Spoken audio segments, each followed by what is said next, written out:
ನಾನು ಸತೀಶ್, ಕೇಶವರ ಗ್ರಾಮ, ಹೊಸೊಡ್ಡಿ ಗ್ರಾಮ ಪಂಚಾಯಿತಿ, ಚಿಕ್ಕಬಳ್ಳಾಪುರ ತಾಲೂಕು. ನಾನು ಕಳೆದ 4 ವರ್ಷಗಳಿಂದ ನಮ್ಮ ಹೊಸೊಡ್ಡಿಯ ವ್ಯವಸಾಯ ಸೇವಾ ಸಹಕಾರ ಸಂಘದ ಉಪಾಧ್ಯಕ್ಷರಾಗಿ ಕಾರ್ಯನಿರ್ವಹಿಸ್ತಾ ಇದ್ದೀನಿ. ಹಾಗಾಗಿ ಅಲ್ಲಿಂದ ನಮ್ಮ ಚಿಕ್ಕಬಳ್ಳಾಪುರ ತಾಲೂಕು ವ್ಯವಸಾಯ ಉತ್ಪನ್ನ ಮಾರಾಟ ಮಂಡಳಿ TFSMCಗೆ ನಾನು ಡೆಲಿಗೇಟಾಗಿ ಬರ್ತೀನಿ. ಆಗಿ ಎ ವರ್ಗದ ಒಂದು ಕ್ಷೇತ್ರದಲ್ಲಿ ನಾನು ನಿರ್ದೇಶಕ ಸ್ಥಾನಕ್ಕೆ ನಾನು ಸ್ಪರ್ಧಿಯಾಗಿ ನಿಂತ್ಕೊಳ್ತೇನೆ. ಸೊ ಅಲ್ಲಿ ಬೆಳೆದಂತಹ ರಾಜಕೀಯ ಇದರಲ್ಲಿ ಇದು ರಾಜಕೀಯೇತರ ಸಹಕಾರ ಸಂಘ ಆಗಿದ್ದರಿಂದ ಸಿಂಡಿಕೇಟ್ಸನ್ನು ಮಾಡ್ತಾರೆ. ನಾನು ಕಾಂಗ್ರೆಸ್ ಬೆಂಬಲಿತ ಸಿಂಡಿಕೇಟಿಂದ ನಾನು ಸ್ಪರ್ಧಿಸ್ತೇನೆ. ಸೊ ನಮ್ಮ ಕಡೆಯಿಂದ ಸಂಖ್ಯಾ ಬಲ ಕಡಿಮೆ ಇದ್ದಿದ್ದರಿಂದ ನನಗೆ 4 ಓಟ್ ಬಂದು ನಮಗೆ 8 ಇಂದ 10 ಓಟ್ ಬರಬೇಕಾಗಿತ್ತು. ನಮ್ಮ ಸಂಖ್ಯಾಬಲದ ಆಧಾರದ ಮೇಲೆ ನನಗೆ 4 ಓಟ್ ಬರುತ್ತೆ. ಮತ್ತು ಇನ್ನೊಬ್ಬರು ಸಹ ನಮ್ಮ ಸಿಂಡಿಕೇಟಿಂದ ಅಂದರೆ ಕಾಂಗ್ರೆಸ್ ಬೆಂಬಲಿತ ಸಿಂಡಿಕೇಟಿಂದ BC ನಾಗೇಶ್ ಅಂತ ಅವರು ಹಡ್ಗಲ್ VSSN ಸೊಸೈಟಿಯಿಂದ ಬಂದಿರ್ತಾರೆ. ಅವರು ಸಹ ಅಭ್ಯರ್ಥಿಯಾಗಿರ್ತಾರೆ. ಅವರು ನಮ್ಮ ಸಿಂಡಿಕೇಟಿಂದ ಗೆಲುವನ್ನು ಸಾಧಿಸ್ತಾರೆ. ಅವ್ರಿಗೂ ಸಹ ನಾನು ಈ ವಿಚಾರದಲ್ಲಿ ಅವರ ಶುಭಾಶಯನ ಕೋರ್ತೇನೆ. ಆಮೇಲೆ ನಮ್ಮನ್ನು ಈ ನಿರ್ದೇಶಕ ಸ್ಥಾನದಲ್ಲಿ ಪರವಗೊಂಡಾಗ ಕಾಂಗ್ರೆಸ್ ಪಕ್ಷದಿಂದ ಗುರುತಿಸಿ ಮತ್ತು ನಮ್ಮ ಸಹಕಾರ ಸಂಘದಲ್ಲಿ ನಾವು ಮಾಡಿದಂಥ ಕಾರ್ಯವೈಖರಿಯನ್ನು ಗುರುತಿಸಿ ನಮ್ಮ ಚಿಕ್ಕಬಳ್ಳಾಪುರ ಕ್ಷೇತ್ರದ ಜನಪ್ರಿಯ ಶಾಸಕರು, ಆಮೇಲೆ ಸಾಮಾನ್ಯ ಶಾಸಕರು ಅಂತ ಹೆಸರು ಪಡೆದು ಏನು ಅವರು ಅಭಿವೃದ್ಧಿ ಕೆಲಸಗಳತ್ತಾಗ್ಬೋದು, ಜನಸಾಮಾನ್ಯರ ಒಂದು ಕಷ್ಟ ಸುಖಗಳಿಗೆ ಸ್ಪಂದಿಸೋದಾಗ್ಬೋದು, ಆ ಒಂದು ನಿಟ್ಟಿನಲ್ಲಿ ಅವರು ಜನಪ್ರಿಯಗೊಂಡಿದ್ದಾರೆ. ಅವರು ನಮ್ಮನ್ನು ಕೆಳಹಂತದ ಒಂದು ಮಟ್ಟದ ಇರೋಂಥ ಕಾರ್ಯಕರ್ತರಾಗ್ಬೋದು ಈ ಒಂದು ನಿರ್ದೇಶಕ ಸ್ಥಾನಕ್ಕೆ ಇವರನ್ನು ನೇಮಿಸಿದರೆ ಸೂಕ್ತ ವ್ಯಕ್ತಿ ಆಗಿರುತ್ತಾರೆ. ಇವರು ಅಲ್ಲಿ ನಿರ್ದೇಶಕ ಸ್ಥಾನ ಪಡ್ಕೊಂಡ ಮೇಲೆ ಅವರ ಒಂದು ಸೇವೆ ಅದಕ್ಕೆ ನಮ್ಮ ಸಂಸ್ಥೆಗೆ ಸಿಗುತ್ತೆ ಅನ್ನೋ ಒಂದು ದೃಷ್ಟಿಯಲ್ಲಿಟ್ಕೊಂಡು ನನ್ನನ್ನು ಸರ್ಕಾರಿ ನಮ್ಮ ನಿರ್ದೇಶಕರಾಗಿ ನನ್ನನ್ನು ಆಯ್ಕೆ ಮಾಡಿ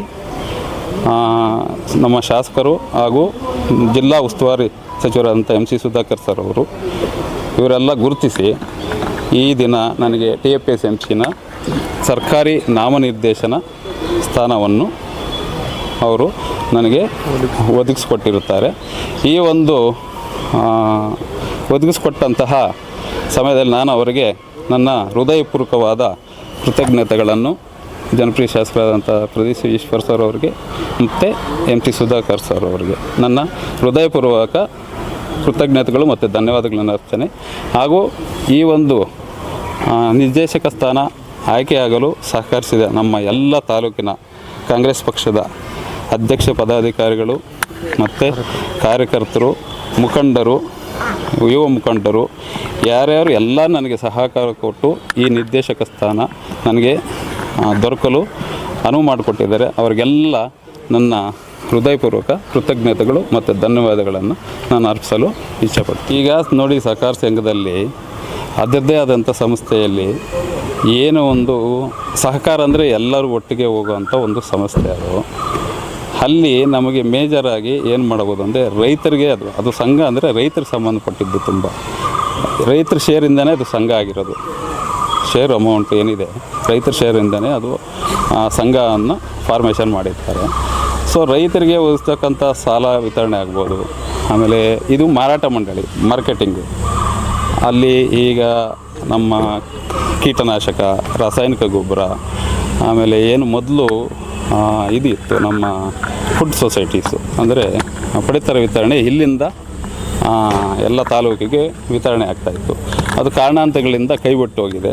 ಅದರಲ್ಲಿ ಸಂಘಕ್ಕೆ ಸ್ವಲ್ಪ ಲಾಭಾಂಶ ಬರ್ತಾಯಿತ್ತು ಅಂತಿದೆ. ಅದು ಕಾರಣಾಂತರಗಳಿಂದ ಕೈಬಿಟ್ಟು ಹೋಗಿದೆ.